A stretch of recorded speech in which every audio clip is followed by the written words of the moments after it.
Hello, this is Stephanie.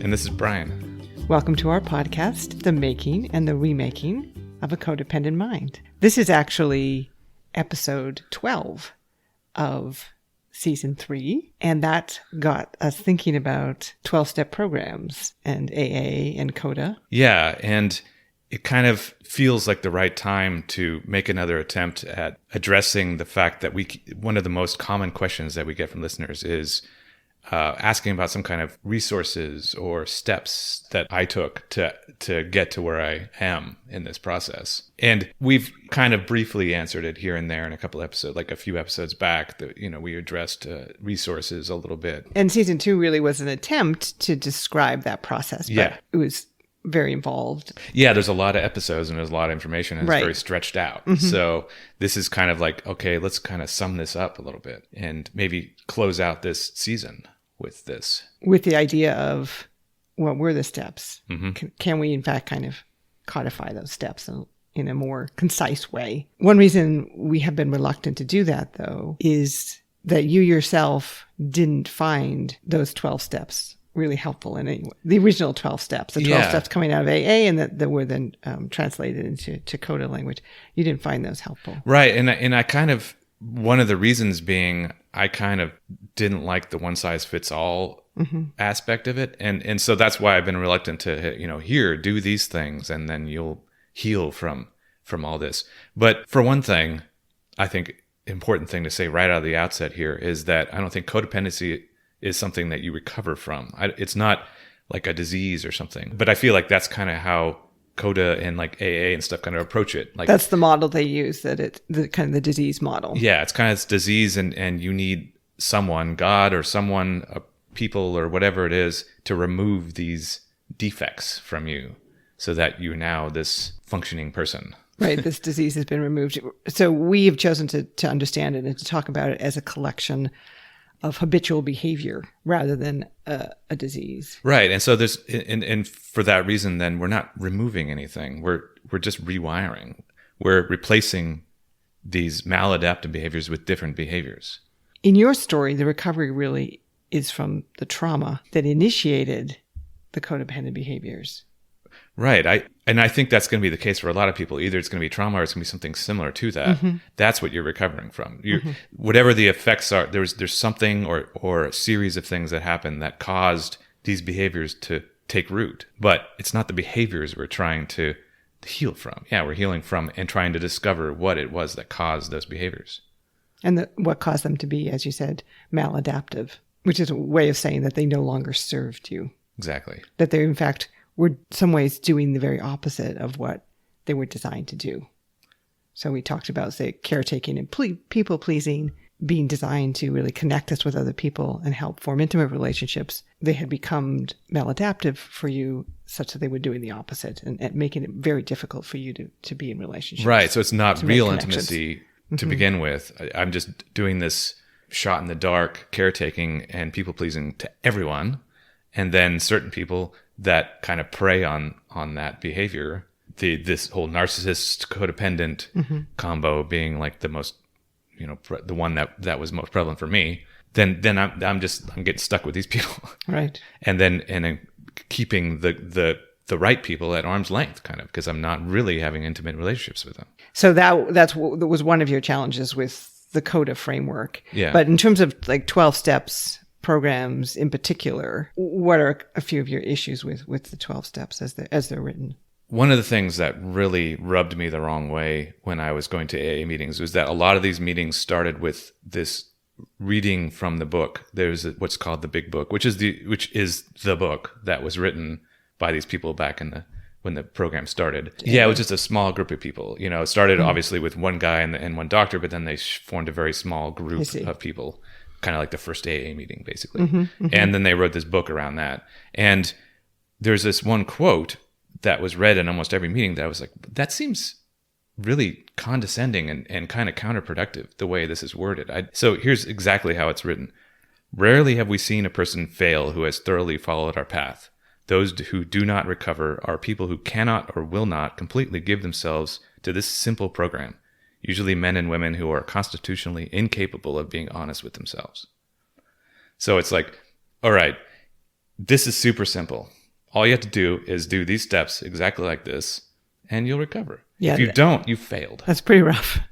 I mean, it's really, you can see kind of shame triggers in there. Yeah, right. Like you're shaming people if they fail. And in terms of kind of the research and scholarship, AA does not work for the majority of people that go to. It certainly works for some people, but for the vast majority, it does not. And I don't think it's because they're all constitutionally incapable of being honest with themselves. Right. Well, see, and I think, and this is something I remember from the program too, for the people that it worked for, and I'll put air quotes on work, was that they didn't really understand why it worked. And it's fine that it did work for them. That's great that they kept going back to it. It kept working. They kept helping other people. As a whole, that's great that it worked for some people. But I think it's important to know why.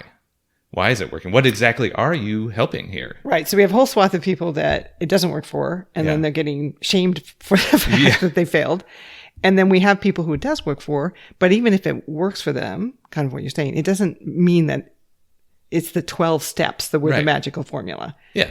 It could certainly have just been that the support that they get from regularly interacting with other people who are struggling. Yeah. It could have been, they formed a strong relationship with one or two people or their sponsor, and they were able to help work through other issues in their life. One of the things I remember liking about it was that, for a while I was going like every day and stuff like that. And so it's like, oh, yay. Like I kind of got excited about it. Like, oh, tonight I'm going to go and talk to people that have similar problems as me. Rather than sitting alone in your apartment, feeling sad, depressed, and wanting to drink because you have nothing else to do. Sort of thing. So I think that's what worked for me. And I feel like it would be similar with CoDA type program. You're going and you're around all these people that have similar issues and some compassion for each other for it.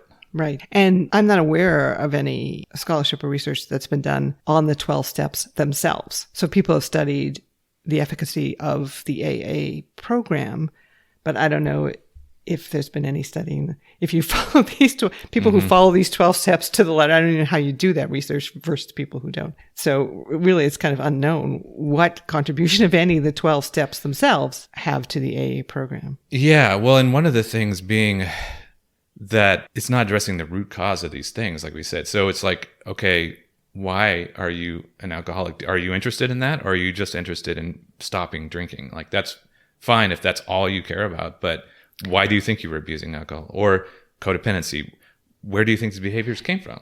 The steps seem to be even more challenging when you transpose them onto the CoDA framework. Right, exactly. And those in particular you don't like. Let's read those steps right now just so that people have an idea in their head of what these are. And they're pretty much almost identical to the AA steps. Yeah, basically. Yeah, there's just a couple of words changed here and there, but it's the same exact steps.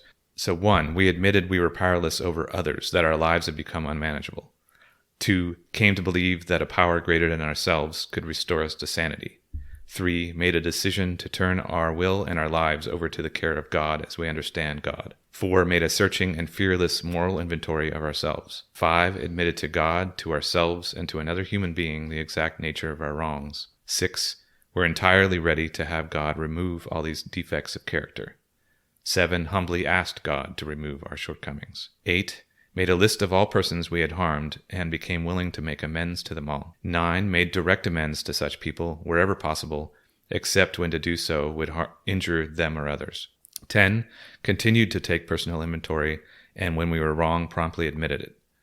11, sought through prayer and meditation to improve our conscious contact with God as we understood God, praying only for knowledge of God's will for us and the power to carry that out. And 12, having had a spiritual awakening as the result of these steps, we tried to carry this message to other codependents and to practice these principles in all of our affairs. So we'll put aside the God piece, which a lot of people struggle with and which you didn't connect with either. But I mean, I think there's ways to deal with that. There's ways around that, yeah. There's certainly some good stuff in there. The impulse towards self-knowledge and self-awareness. Right. Yeah. Taking an inventory, making amends with people. Admitting that there are issues and problems in your life that need to be dealt with. As you say, making amends, trying to reconnect with people that have been harmed. But I think the first one, unfortunately, is very problematic, particularly for codependency. For codependency, right. So I think the way these were Why worded... don't you read that one again? Because it's really... Yeah, right. So that one is, we admitted we were powerless over others, that our lives had become unmanageable. Here's the big problem, is that, first of all, the way these are worded with we is a problem for me, because that's, I've come to find, powerless language. That's codependent language, right? Saying we. So trying to have this program where I'm saying we, I'm giving up my power right there in the wording of these steps. And also your kind of accountability. Yeah. So there's that, but then also the fact that I get that with AA, it's like I'm powerless over alcohol. I can't control myself when I'm drinking, so I need to stop or whatever. But with codependency,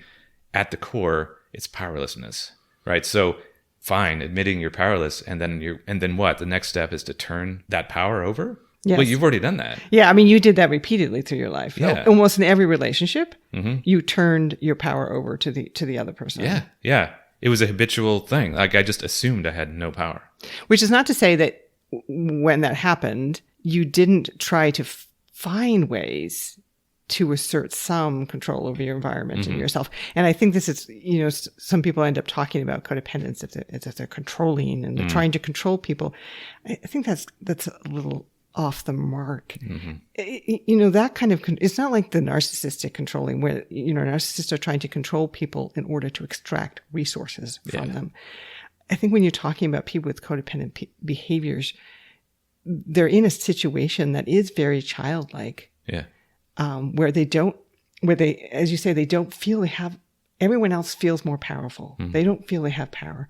And so they're controlling in the way that children can kind of be controlling, right? They're trying to approach people who are more powerful than they are and get protected by them, or have them be pleased with them so that they'll be safe. Right. Which is again different than, I'm going to manipulate someone into, supporting me financially or... Yeah. I mean, like you can make that argument that it's controlling somehow, but that's really just kind of semantics. Like, it's who it's harming is the codependent person mostly. Because they're assuming they have no power. So anything that they get in terms of protection or self-esteem or love has to come from other people because they themselves are powerless. Yeah, and unfortunately for a codependent person that habitually people pleases everyone, that's going to be some abusive person often.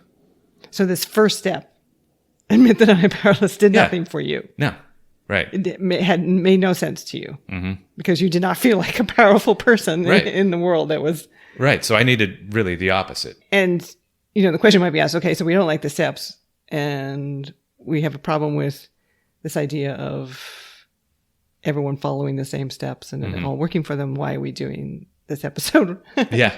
But another thing it says in the big book, as it introduced the steps, it says, here are the steps we took, which are suggested as a program of recovery. But if you just look at that first part, here are the steps we took, that can be useful. I do think it can be useful to hear from others the steps they took in trying to change their behavior and change their lives. And so, like we said, we're distilling this into one episode, actually two, because this is going to take a little while to go through these. We did 12, and we want to talk about You did 12. Yeah, well, we worked on them together. Well, I commented on them. Okay, yeah. Yeah, well, and it was a great exercise writing these steps out for me, too, because, yes, we did spend season 2 and really a lot of the whole podcast really talking about the things I did, but to try to distill them down into this list was really, I found it to be a great exercise. So instead of here are the steps we took, which are suggested as a program of recovery. So what we're doing here is we're rewriting it to here are the steps I took, which may offer some inspiration or suggestions as you design your own path to recovery. And that might be a good exercise for many people to design their own path of recovery by writing their own 12-step. And not necessarily, like, the point isn't like, oh, write these down and do these exactly like this, in this order or something. So we're just hoping that these serve not as a program, but as you said, as inspiration for other people's healing path. And so rather than list all the steps off. Well, we'll put them in the show notes. We'll put them in the show notes, We'll just go through them one by one right now. But yeah, instead we'll go through them one by one and talk about them as we go through them. So let's go ahead and do it.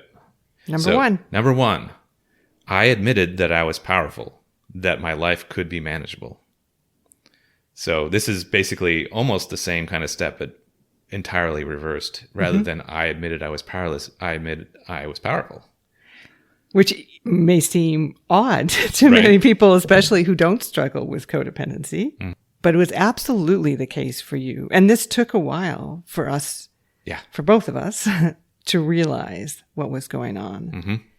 But through the early part of our relationship, there were plenty of examples of language that you used and behaviors that you took that in retrospect, as I started to understand this dynamic and this phenomena, were examples of this lack of agency, that you did not see yourself as a powerful agent in the world. I didn't feel it, and I didn't believe it. So you had, for instance, difficulty explaining the relationships and the friendship that you ended up in because they actually weren't choices. You didn't actually choose to be in them. So you often kind of couldn't explain what you were doing there. Right. It was always this kind of post hoc rationalization. Everything, like pretty much everything in my life was a post hoc rationalization. So one example would be of the post hoc rationalization is when you talked about the beginning of your relationship with R. Initially, the story you told about that was that you were dating a few people and that R was the one that seemed to like be most your type. She was kind of exciting and confident and you were drawn to those type of people and she had tattoos and stuff like that. But then later, as you went through this process and started to look honestly at the various relationships in your life, you realized that wasn't it at all. No. Yeah, it wasn't. No. She just grabbed my attention and my time in the most forceful way compared to the other people that I was associating with. Yeah, I mean, you had one conversation with her, you were in a relationship. It wasn't like you ever decided like, oh, I guess it's not like you were dating her and other people at the same time. Like the first date you went on with her, you were essentially not allowed to see anyone else. Yeah, kind of. I mean, it was a work situation, so I did talk to her a few times before that initiated. But once it initiated, that's like this super fast. Within a week, like we're in a relationship, full on. And I was going out on a few dates with other people, which I thought were great people. And before you went on that date with her, before that date with her, and then never spoke to any of them ever again. So it's not this like is the one here. So this, you told me the story of it's like, I was dating many people and you essentially chose that. She chose you. Right. And then that was it. Exactly. Right. And you also had difficulty taking accountability too. I mean, you had difficulty taking action without other people telling you that it was okay to act. Yeah. Right. I didn't trust my own judgment, more or less. Absolutely. Right. Like, and you didn't feel you almost seemed to have the right to do things. So one concrete example of that would be like we've mentioned when we met, you were still in the process of extracting yourself from the relationship with Jay. As anyone who knows who's tried to extract themselves from a narcissist, that is a very long drawn out process because they are going to keep you around in whatever capacity they can for as long as they can to get whatever resources they think are still available for you. Right. Like, for instance, that happened with R. Even when R supposedly ended the marriage, she was still... She wanted the exact same relationship, but just without the pressure of being married. Yeah, well, in fact, you still continued to live with her and support her financially for months and months. Yeah, and emotionally and all that. And emotionally... No, she was still abusing me. And So I got to see a lot of the way that you were trying to handle that relationship. And there was one instance that you had actually finally officially been divorced, papers filed, everything over. You had given her the thousands and thousands of dollars in which she had extracted from you, but she was still insisting that you had to do this other stuff from her. Yeah. Like you had to send her tax records. Of course, you did all the taxes and kept all the records. Right. So, but you're officially divorced. She had been like, I had witnessed you now being abused for months. You had, at that point, even acknowledged that she was a terrible person. And maybe we even started using the abuse language, but you still could not tell her no. Yeah, right. And in fact, you went to the paralegal that you had used to do the divorce and essentially kind of asked her if it was okay if you didn't send these tax records to Jay. Yeah. Like you needed some powerful or authoritative figure to give you permission. Yeah, even though it wasn't this woman's job at all. No, and in fact, that's kind of what she said. She's like, yeah, she's like, I don't know, do whatever you want. Right. my part is done. Like you're divorced. Well, and also, I would defer to others, or either defer to others, or at least feel as though I had to run everything by others, or I would enlist others too. So I enlisted you all the time. Help make me feel better about this situation. Like, am I doing the right thing here? You know, like, is it okay that I ignore her texts or like, you know, whatever? Right. Yeah. And a lot of this behavior seemed odd to me because here you are, an adult male, intelligent, professionally successful, attractive, charming, sexy, all of these things that I found you to be. So it didn't occur to me that you would feel powerless. I didn't know what was going on. I mean, I remember when you had that interaction with the paralegal, I was like, why are you asking this person? If you don't want to give Jay the tax records, don't give her the tax records. Right. Why do you need someone to tell you you're allowed or not allowed? Well, and of course, I didn't know any of this either. No, you didn't know this. So admitting that you had power was very difficult for you. Right. Yeah. It was not an easy step. So kind of like, I mean, if you go back to the original programs like AA and stuff, that's not an easy step for someone trying to quit drinking either, to admit that I can't do this anymore or whatever. And so that's what I'm doing here, though. I'm admitting that I do have power, that I can find that power and I can access that power. And I think, part of the challenge with admitting that was shame. Yes, right. So, I mean, you could get out of the shame of, say, being in the relationship with Jay and the way that she treated you if you were convinced that you had no other choice. But say when people would ask you, when you complain about her to people and they would ask you, why are you with this person? That would cause shame. The idea that you had a choice and that you were choosing to be there was too shameful. Yeah. Yeah, that reminds me of another word I used a lot in the earlier days was wish. I wish this. Oh, right. Yes, absolutely. That was like a lot of that. Like, I wish this could happen. Or I wish that could happen. Or I wish she wouldn't do that. Or I wish I didn't have to do this. And it's like, well, you don't have to do this. Or you don't have to accept that treatment. Yeah. That's true. I forgot about that. So that's kind of a good example of powerless language also. Yeah. Yeah. So it was easier for you to say, well, I wish this could happen. But then if you recognize that you had the power to make it happen, you had to deal with the shame and the fear of trying to make it happen. Right. And that would happen so quickly in my mind that, I would rest at this I wish place and just kind of stay there. And we just had this episode on anger and resentment. That's where the resentment comes in for people. Yes, exactly. Oh, I wish this person would treat me better. Well, you have some power to make that happen. Boundaries or leaving. Boundaries or leaving. Yeah. Or, I wish I had a better job. Well, you probably have some power to make that happen rather than just staying in the situation and being resentful. Right. Yeah. So that was a big one. And that's still ongoing. Yeah, right.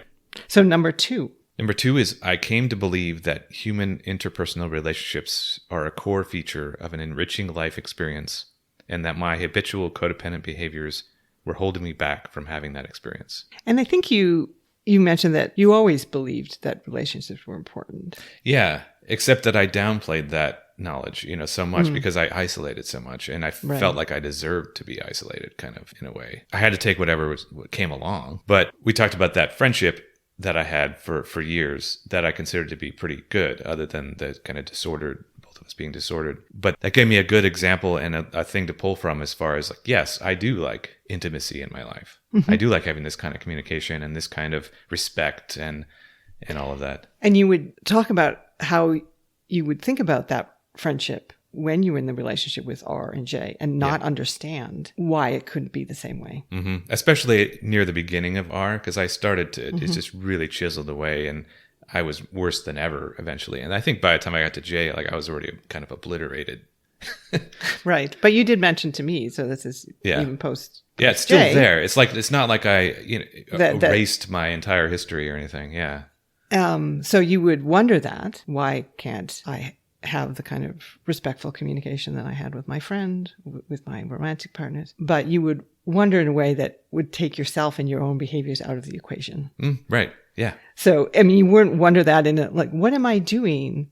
or, or maybe these are the wrong relationships, right? Again, it was Yeah. like just sent out into the universe. You were powerless. Like these are the relationships that you were given. Yeah, exactly. That's exactly how it And felt. so, I mean, there's maybe some resentment to the universe or to R&J that it was not as respectful or connected or intimate as your friendship, but you didn't do that second part of the second step, which is recognizing it was your own habitual codependent behaviors that were holding you back from the experience. It wasn't the universe doing you in. Yeah. So part of my habitual powerlessness and then the resentment that follows was just keeping me stuck. And then the codependent behaviors were what I did to keep propelling myself and just keep myself stuck in these situations. And I remember early on you mentioning how both R and J quit their jobs within essentially a couple months or a few months of you getting together. And you brought it up again as if this is like a terribly unlucky thing. Like, why does this keep happening to me? And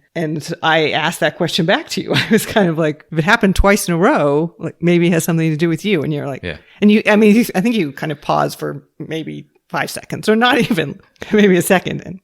And then you dismiss that. Like, oh no, I didn't, there's nothing I did. It was just, it was just bad luck or they're bad people or something like that, right. Which of course, like, obviously that's not just bad luck. Yeah. Clearly it was the codependent behaviors in both of your own codependent behaviors in both of those, the enabling behaviors, the compliant behaviors, the trying to pacify them by any means. Yeah.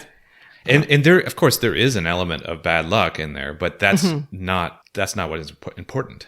Yes, absolutely. And then I'm saying you deserved that because of the codependent behaviors, but your codependent behaviors were making a contribution to preventing you from having the relationships that you wanted in your life. And those behaviors were the thing that I could and should have had control over and some power over. Not them, those people. Right. But my reaction to those people. Yeah. So you were not going to control and change them. No. You had to control and change yourself. Yeah. So number 3. Number 3 is made a decision to listen to what my emotions are telling me and understand the ways in which I had been avoiding or burying those emotions. So this is also a thing that I carried along throughout this entire period, all the way back to the friendship with G, was muting my emotions, never learning what they were for.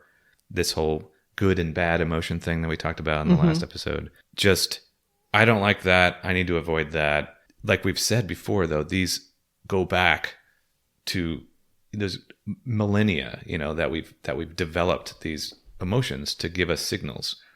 And if we don't listen to those signals, then we're only half a person, kind of. We're not. Those predate our language and stuff, right? So they're super important, and it's not a huge surprise that if we're not listening to them and we're avoiding them and burying them, that we would be just dysfunctional. But a lot of them are very powerful. We talked about that in terms of anger. Yeah. But not just anger. I mean, obviously shame is powerful and the positive ones can be powerful as well. So a lot of them can be very scary to feel, scary to sit with. So that was a really important part of this process for you. Yeah, right.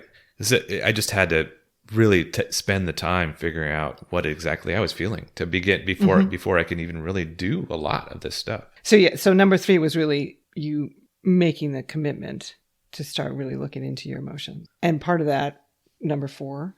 And then number 4 is I made a searching and fearless inventory of all the relationships in my life, past and present, what effect those people's behaviors had on me, and the effects that my behaviors had on those people. And this was kind of literally a step that you took. It is, absolutely. One of the early ones. And it was really when you started what we call the journaling process. You went back all the way through your life, relationship with G, the relationship with R and J, and really tried to take an inventory, not just of what they did to you. Yeah, which was important. I didn't really do that either. But also actions that you took that both harmed yourself and harmed others. Yeah, and harmed others. And in the case of, if it was with an abusive person, how did those behaviors get me stuck and keep me stuck with those people? But also, how did these behaviors affect the other people in my life that were not in that abusive relationship themselves, but almost got abused through me? So if I'm remembering, for a while, you had a kind of organized way of looking at periods in your life. You would take an episode or a period and you would apply. Or actually even a specific incident. It was easier for me to do it that way. Kind of like, I remember this one thing that happened. Now let me pick it apart. And you would apply these kind of 3 perspectives to it. Mm-hmm. So yeah, the first one being, what did this other person do and how did it affect me? Was it abuse? Yeah. Was it not abuse? What was happening as far as what the other person was doing? And be honest about that.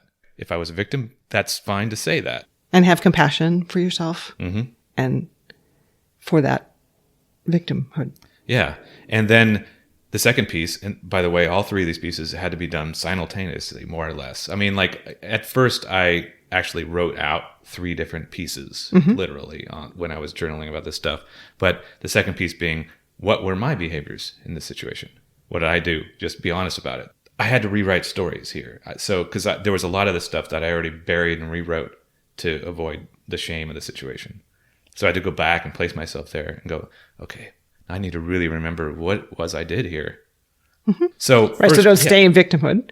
Move on and say, also, you were doing things that were contributing to this situation, either contributing to your own victimhood or potentially harming others as well. Yeah. And then the third piece was basically empathy. So if there was someone like, say, you involved in a situation, try to put myself in your shoes and think about how this may have made you feel. Right. When this was happening. Yeah. So, or you think about, say, me or these people say that you were complaining about Jay too. Like, how did it feel for people who cared about you, friends and family, to hear about this kind of dysfunctional relationship repeatedly from you? Yeah. And then not take their advice. And then you would not take their advice, and then you'd be dismissive of their concerns. And they would just have to be witnessing this over and over again. Yeah. I think those pieces are really good, having all of those components in mind. Because early on, when we would talk about your past, you would kind of flip-flop between either complete victimhood, right? Yeah. Jay made me do it, or Art made me do it. You know, like, I'm not implicated in this. Or you would shame spiral. Yeah. It was just like, you were a terrible person. There was no escaping that fact. There was no justification or reason why you did what you did. It was just because you're a terrible person. So you had to kind of find that middle ground. Yeah. It's okay for it to be elements of both, obviously. You know? I was basically just kind of admitting either that I was completely powerless. Well, both are basically saying I'm powerless. Yes, absolutely. Really, Yep. You know? And there's nothing I can do. Either I was completely abused or I'm just terrible, awful. There's nothing I can do about it either. Right. Way, Yeah, you know? Exactly. So this was another pathway to feeling your own sense of personal power, which was both recognizing the way that you were harmed and taking accountability for the way that other people were harmed by your behavior. And that's ongoing. Right. That's ongoing. That's always ongoing. And all this stuff gets easier, of course. It has gotten easier for me over time. You know, it doesn't, like I said at the beginning, I actually would write out the three pieces. But eventually I was just like, kind of, it became incorporated. It just became easier to just keep all those pieces in mind. The way in which you were harmed, the way in which your own behaviors contributed to the situation, and then the way which other people were harmed. Yeah, so it was almost like I was forcing myself to incorporate all that, find that middle ground. And then now I just kind of move more from the middle ground habitually. And then the last one I think we have time for this is number 5. Number 5 then was I admitted to another human being that I value and trust the exact nature of those behaviors and relationships to the best of my ability. So it wasn't enough just for me to just journal this stuff, because we've said this several times now. Other people are vital to any sort of healing, I think, and change and reprogramming. I couldn't just do this on my own, because I'm going to use my brain to solve a problem that's in my brain. You know, that's a tall order. And like these are kind of in order, but not exact, right? No. So it's not like you wait to step 5 in order to talk to other people. Like that should happen off the top. Yeah. That needs to happen right from the beginning. But you stayed in dialogue all the way through, say, the journaling process. Yeah. As a way to check yourself that you weren't being honest, and also to get support and further insight, all of those things that you're saying. So important to have at least one other person. Could be a therapist, could be someone you met in CoDA, could be a friend, could be a family member. Someone that just has the enough compassion and empathy for you, but also doesn't go too easy really on you either, is honest. This person has to somehow be capable themselves of intimacy in some way. But yeah, it could be a therapist, it could be a professional person that's trained to do that. Absolutely. But otherwise, people also, just people in your life. Relationships. I think it's important to take this step seriously and to take responsibility for this step, because neither of us are saying that it's easy to find a person or people like that. Right. Even a therapist, it can be hard to find a good therapist. But it is really important part, I think, of this process that you put yourself in dialogue with a trustworthy person. Yeah. I think if you feel as though you haven't found that, keep trying. Exactly. You know, I mean, exactly. When I think back to those earlier days, for one thing, it got me on the road to real intimacy, right? So we've said this before, but in the earlier days, you started all our conversations about intimacy. And this gave me an in to make me get a little more comfortable and build a little momentum and confidence that I could start a conversation, an intimate conversation. And then there was a lot of times when I'd say I'd journal about something and I'd bring it to you at the end of the day and you had a different opinion. You're like, actually, that's not the way I see it. And then we have a conversation about it. And then I could go back the next day and rethink it. Mm-hmm. You know, if it were just me writing this thing out and that's it, I've written the story now, you know, but bring in another person. Now you're at least twice as likely to get to the real truth, I think. So I think that's the last one we have time for today. Mm-hmm. We will put all of them in this week's show notes. Then we'll go through steps 6 through 12 in the next episode. As always, we love to hear from you. You can find us on Instagram or Facebook, Codependent Mind, or send us an email at codependentmind@gmail.com. And we'll hope that you'll join us in a couple of weeks.